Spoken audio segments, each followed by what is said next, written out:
Hi there, Sandy Freshy here, back with another video. Thank you so much for joining me. Today's video is for mental projectors who have noticed on their chart that they have an authority that says no inner authority. So I want to clear up a common misconception about the authority for mental projectors and how mental projectors go about making decisions. So if you are a mental projector or you know a mental projector, please take in this video, share it if you think it would be helpful, and like it if you like it. And if you want more videos, please hit the little subscribe button and hit the bell so that you are notified of upcoming videos when they're uploaded. So what's a mental projector? A mental projector is a projector who has no defined centers below the throat. So you can have a defined ajna and a defined throat, like in this chart, or you can have a defined head and ajna, and I've also seen defined head, ajna, and throat on a mental projector's chart. Depending on the chart program that you use to get your human design body graph, you may see that the authority, your authority, is no inner authority. In some chart running programs, you may see it as mental authority, outer authority, maybe even environment. So I just want to give you from the horse's mouth what it means to be a mental projector and how you go about discerning who or how you make decisions and how you go about discerning what is good for you. The whole point of human design is to learn how to become your own authority. And there's a common misconception that if you have no inner authority, it means that you have no decision-making ability, like you have to rely on other people to make your decisions for you. And that is simply not true. So I'm going to just, instead of you hearing me ramble about it, I am going to just read straight from the horse's mouth, or as close as we can get, from the definitive book of human design, which is the book that was co-written by Ra Uru Hu and Linda Bunnell. So in this book, we're talking about, they talk about, I don't know if you can see that, environment as being the authority for mental projectors. So let me see if I can read this without you seeing too much of my COVID gray here with my head down. A mental projector can have the ajna center connected to the head center, or the ajna center connected to the throat center, or the head ajna and throat centers all connected to each other. So that's what I was showing you on those charts. To have no center of inner personal authority is rare and unique. So mental projectors know that you are very, very rare and unique. And I'm also going to add here that your mental projection is of great, great value to other people. So let me put that in as well. It may not be as much value to you as it is to others, because you are the one who can sort of float above everything and feel what's going on inside of yourself, what's going on with others inside of yourself. And then when you are invited, you can use your fixed way of thinking, seeing, and maybe even expressing to help to guide other people along the way, along what they need to see. So where was I? When there are no centers defined below the throat, we have a design that receives guidance from sensory information about the environment through its open centers. So if you notice here, look at all of this openness here. down, way down here. You're taking in so much. And of course, as a projector, you have this quality about your aura where you penetrate, you absorb, and it's for the purposes of really being able to feel deeply into other people so that when you are invited, you know how to guide them. All right, so information about the environment through its open centers. If the environment feels wrong, the people you are with or ideas exchanged and bargains made there will not be right either. And this is something that I tell everyone who has an undefined or open G center. And this is really how you're going to navigate your authority as a mental projector. If your G center is open or undefined, if you're in the wrong environment, you're with the wrong people.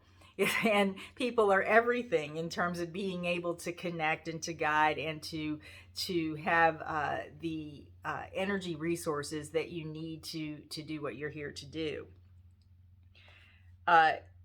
So what did I say? If the environment feels wrong, the people you are with or ideas exchanged and bargains made there will not be right either. The first question to ask is this environment correct for me?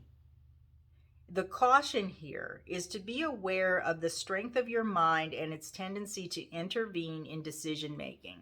So it's sort of like a double-edged sword. You've got this really strong mind, and there's a certain way you have to work with it in order to come to some clarity about decisions. And sometimes that your mind can, and your thinking can override a lot of what you may be feeling through your G center. So when making a decision about what the correct environment is for you, it's healthy and beneficial to physically visit the environments in question and notice and recognize within your body how they feel to you. So you go in that environment, you really feel it out. Does it feel good to you? With that understanding that wrong environment means wrong people, wrong opportunities, right? Or correct? So, though it is good for you to have a group of trusted advisors to turn to, and this is why I'm reading this straight out of the book, because of that misconception that you're here to rely on other people telling you what to do. Though it is good to have a group of trusted advisors to turn to, it's best not to discuss a decision in order to get opinions or advice. You are still your own authority. Your advisors are best used as sounding boards in order for you to hear your own ruminations about the decision. Now, let's back up a little bit, and I want to give you a simple reminder that we're in general talking about those big life-changing decisions that require an invitation.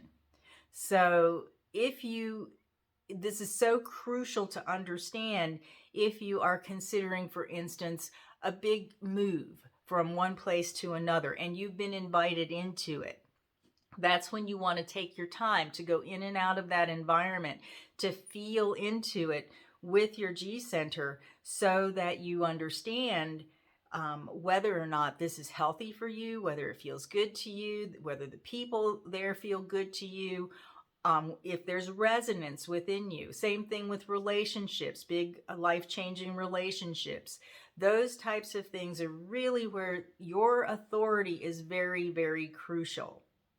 Now, I can understand why there is this misconception where, when you get into relationships with people, their energy is going to kind of overpower yours, especially if they have definition somewhere down here. They connect with you in certain ways, and it's almost inevitable that everyone you meet when you're a mental projector is going to condition you in a certain way. But the thing about this is that the more that you begin to trust yourself, the more that you begin to manage your own energy and approach your life in a way where you can begin to raise your awareness about when you are being conditioned and when you're not, or when you're in the conditioning field, how that affects you and how you feel when you're not in the conditioning field, the more you're going to be able to discern what are the correct environments for you through your G center. So yeah, there's a tremendous amount of vulnerability for you as a mental projector to be susceptible to outside influences. And that's why you need to choose your environments and choose your allies carefully. And the precursor to that is your strategy. If there's no invitation, there's nothing to do. You don't need to force a relationship. You don't need to do anything about relationships with people except for to take care of yourself and to make sure that you are respecting yourself and treating yourself accordingly so that you are not in toxic environments. You are not susceptible to absorbing toxicity and negativity that you can avoid, very easily avoid. So I hope this helps to clear up this question about what does it mean when I have no inner authority? You do have authority.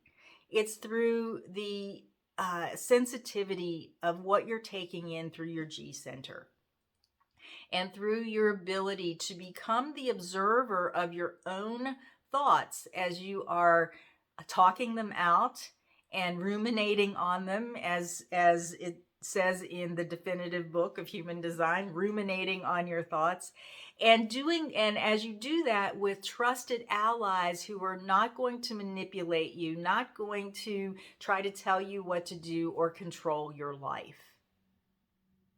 And when you do get hooked in or connected in relationship with people who are resonant for you, who are, to use another kind of esoteric term, who are on your fractal line, then the influence that you have from their energy from the outside mechanically is actually there to feed you, to support you, to in certain ways to assist you in bringing out those things that you are here to experience in concert with other people. Those things that you are here to create and co-create with your so-called soulmates, your fractal line, the people that really are here for your energy and your guidance.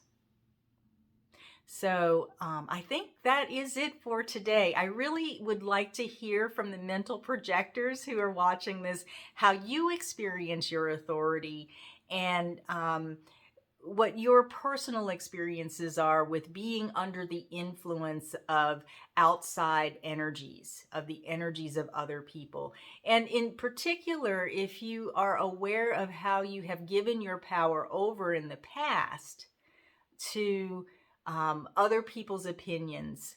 I'd love to hear how you have maybe pulled back from that and come more into your own power as you have gone through your own journey with your human design blueprint. So thank you so much for joining me. I so appreciate all of you, and there will be more videos coming. And until the next time, be well.